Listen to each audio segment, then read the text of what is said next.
Good morning. Yeah, it's quite frankly and quite simply about pay. The people who work at this dock say that they haven't been on strike for 30 years, so it must be a really serious reason for them to go on strike now. The figure that they say they're looking for is something in line with inflation, so around 10%, something like that. The figure that we've been hearing that they've been offered and rejected is 7%. They're represented by Unite the Union, and as you said, they had a very special visitor this morning, essentially the boss of the union, Sharon Graham. She came down and spoke to people. I also had a chance to speak to her for a little bit. We talked about a few different things about that inflationary pay rise, 10%, as well as how long strikes might go on for. And the big one, which is the real big part and the next step of this conversation and the next cycle of this strike news, whether there will be a general strike, and we could see the entire country essentially stood still by people not going to work. Well, I mean, look, from our point of view, what you see for workers is that they've had a spring, summer, winter and autumn of discontent. And so therefore the commonality of these strikes are pay cuts.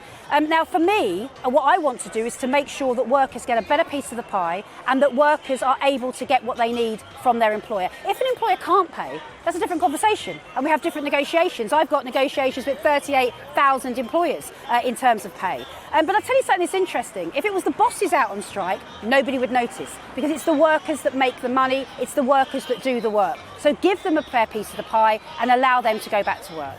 This is the first strike of this sort in 30 years. I think these sort of strikes don't happen because it is such an important port.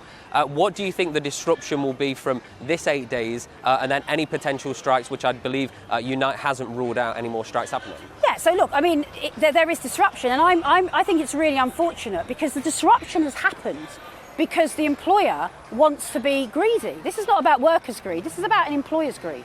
And so therefore the workers have had to take the very unusual step. You've said for 30 years this port hasn't been out on strike. The very unusual step to go out and strike. And the reason that they've had to do that is that the employer has said, it doesn't matter that we're awash with money, it doesn't matter that you've made us all this money, we still want you to take a pay cut. And so until they come back with a revised offer, unfortunately the strikes will continue and obviously disruption will continue. And I'm disappointed about that, but obviously that question should be with the employer.